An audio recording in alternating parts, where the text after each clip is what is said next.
Dear Herman, Jose Manuel, Angela, Nicholas, this letter also constitutes the UK's official notification of its decision to withdraw from the EU. The UK will become an independent sovereign state and cease to be a member of the EU, its institutions and agencies exactly 2 years from now, on 23rd of June 2016, referred to hereinafter as I-Day. My name is Trevor Coleman, and I'm a non-attached member of the European Parliament for the southwest of England. I've been prompted into producing, editing and writing the script for this film because of two important concerns I have over British membership of the EU that have never been publicly addressed. First of all, the cost, and not just the financial cost of British membership of the EU, has remained unexplained and unpublished. Secondly, the ability of Britain to extricate itself from this European political structure has never been properly explained. This book, Time to Say No, written by Ian Milne, presents a strong argument that British withdrawal from the European Union is not only possible, but is in the best interests of Britain. A consensus now exists that the EU as a market and an economy is in irreversible long-term decline, and that by 2050 its share of global GDP and trade will be halved to around 10%. This film, based on this book, examines the increasingly doubtful case for EU membership, alternatives to that membership, and the surprisingly simple process of regaining for the British people the right to govern themselves. Britain supports democratic self-rule in emerging countries, yet British self-determination is ridiculed and denigrated as being parochial and xenophobic. The advantages of EU membership far outweigh any national interest, we're told. But do they?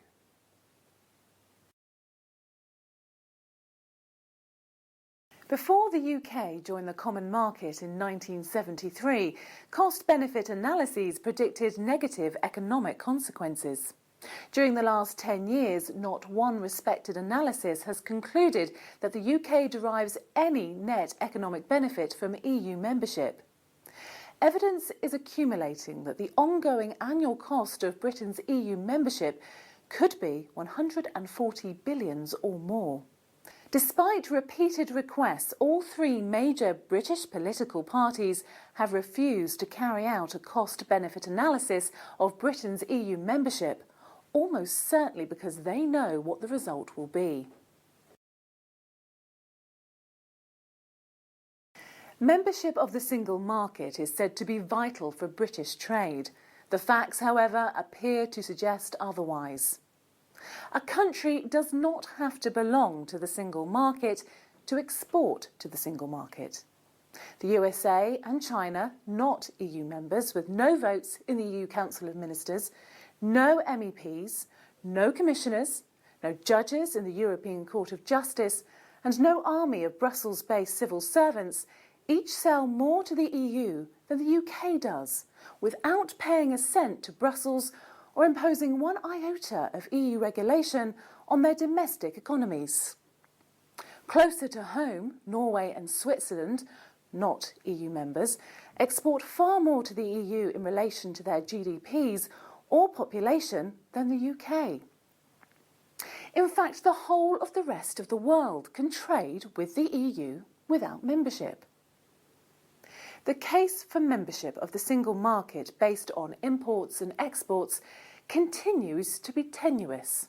Since the turn of the century, British exports to the world outside the EU have grown 37% faster than exports to the EU. A major factor affecting the ailing EU markets is the excessive single market regulation. Today, 60% of UK exports go outside the EU and 40% to the EU. The argument that the single market makes it easier to import goods and services just doesn't add up. From 1999 to 2009, British imports from outside the EU increased 18% faster than imports from the EU. It would appear, therefore, that UK imports and exports do not benefit greatly from UK membership of the single market. In fact, it's the opposite. The following are just 4 further damaging effects of membership. Exports to the EU account for less than 10% of British economic output. The remaining 90% of British economic activity consists of trade within Britain or with the rest of the world. Yet that 90% still has to comply with the whole body of hugely expensive single market regulation, with often damaging effect. The UK has a massive structural trade deficit with EU countries. They sell more to us than we sell to them. In the 5 years, 2006 to 2010, for example, our accumulated trade deficit with the EU was 143 billion, whilst UK trade with the rest of the world was more or less in balance. A consequence of this massive deficit has been the transfer of roughly 2 million British jobs to Germany, France and other EU countries, many of them highly skilled that might otherwise have remained in the UK.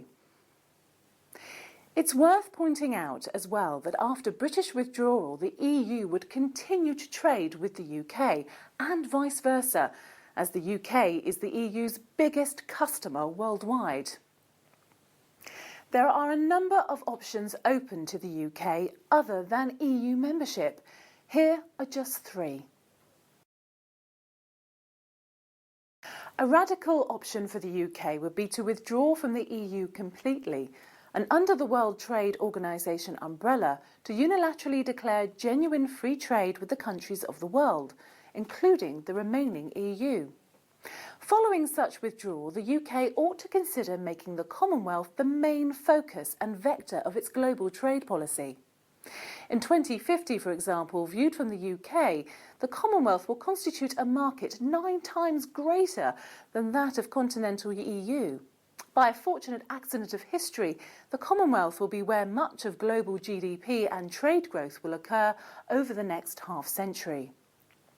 Switzerland, surrounded on all sides by the EU, has, with the approval of the Swiss electorate through referenda, set up a series of industry-by-industry free trade agreements with the EU. Switzerland retains full sovereign control over areas covered in the Swiss-EU free trade areas, each side retaining its veto.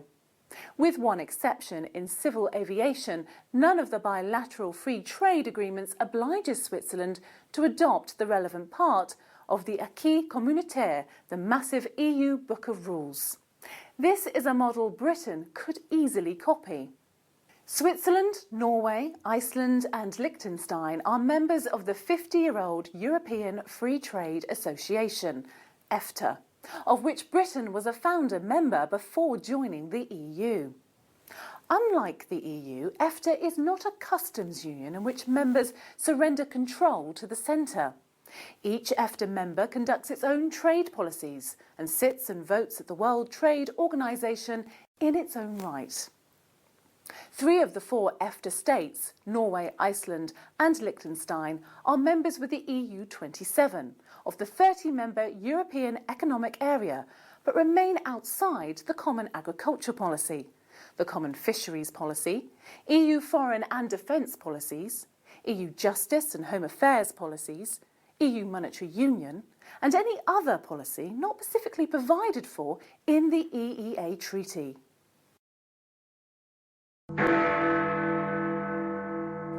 As we have seen, EU membership is extremely costly to the UK and of little, if any, benefit.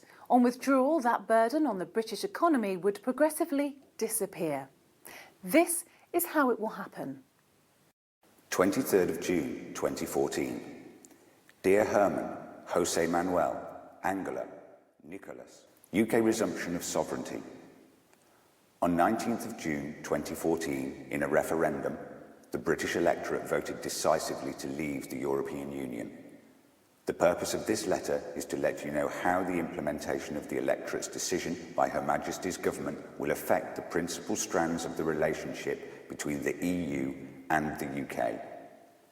This letter also constitutes the UK's official notification of its decision to withdraw from the EU under Article 50 of the Treaty on European Union as amended by the Lisbon Treaty. The UK will become an independent sovereign state and cease to be a member of the EU, its institutions and agencies exactly 2 years from now, on 23rd of June 2016, referred to hereinafter as I-Day. The UK will cease to be subject to EU law, regulation and case law on I-Day. Yours sincerely, signed, the Prime Minister. Countersigned, the Leader of Her Majesty's Opposition. London, 23rd of June, 2014. For the purposes of this film, we have chosen to date our letter of withdrawal on the 23rd of June 2014.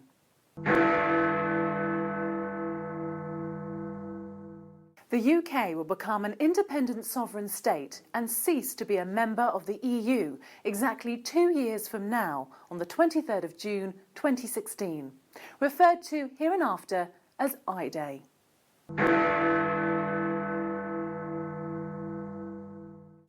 The UK will cease to be subject to EU regulation and case law on I-Day. As from tomorrow, only British courts, including the House of Lords and the UK Supreme Court, will interpret and apply EU law without reference to the European Court of Justice. From tomorrow, judgments of the European Court of Justice will not be applied in the UK.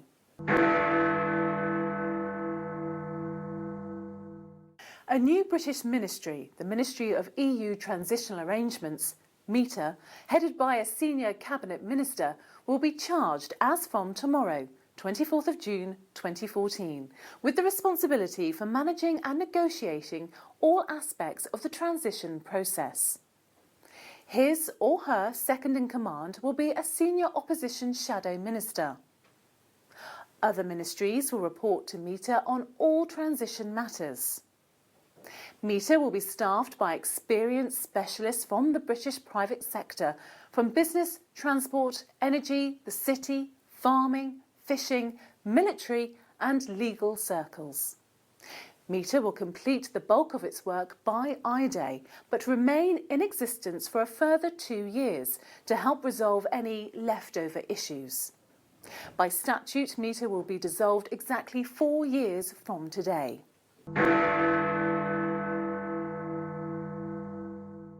British MEPs will continue to represent their constituencies in the European Parliament until I-Day, but will not participate or vote in any new legislation during that 24-month period.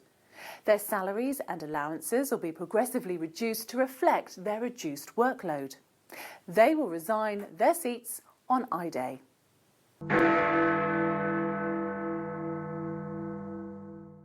British officials and employees of the Council, Commission and all other EU institutions and agencies will negotiate the timing and terms of their departure with the relevant EU authorities. The UK's monthly gross contributions to and receipts from the EU budget will be reduced by 1/24 on a straight-line basis in each of the 24 months between now and I-Day to reflect the progressive disengagement of the UK from the EU over that period. On I-Day, the UK will withdraw from the EU Customs Union and UK trade will cease to be regulated by the EU. At the World Trade Organization, the UK will resume its own seat and vote in its own right. Trade between the UK and the EU and between the UK and the rest of the world will be conducted as already provided for in other multilateral treaties, as well as relevant declarations of the Commonwealth.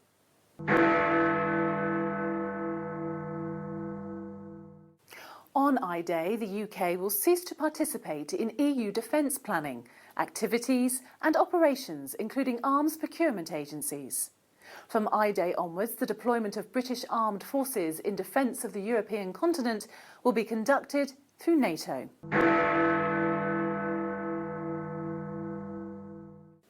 On I-Day, the UK will withdraw from all direct EU foreign policy involvement. The UK will cease all involvement in economic and monetary union, including the European Central Bank, on I-Day.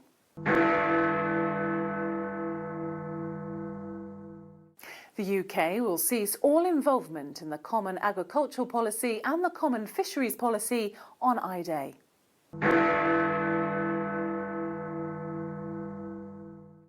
The UK will cease all involvement in EU immigration and asylum matters and resume full and absolute control of its borders on I-Day.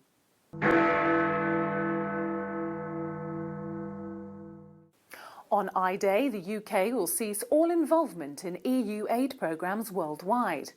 From I-Day onwards, UK government aid will be provided direct to recipient countries or through multilateral agencies such as the UN. In addition to the policy areas specified above, the UK, on I-Day, will cease involvement in all other EU policy areas, including banking, supervision, health and safety, policing, education, regulation of working time, climate change, human rights, etc., etc.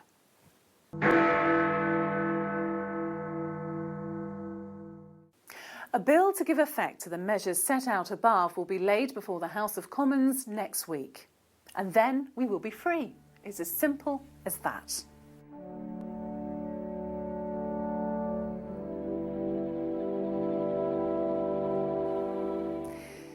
The EU economic model of a single market grafted onto a customs union is emulated nowhere else in the developed world, and hardly at all in the developing world. Customs unions are redundant. They have lost their raison d'etre. The EU is a fast-failing experiment which no other continent has emulated. The preferred option for the majority of the countries of the world, 165 out of 192, is the self-governing nation-state. UK withdrawal would result in the British people rejoining that 95% of the world's population that live in those self-governing states and successfully trade with each other and with the EU multilaterally. It's time for Britain to say no to membership of the EU.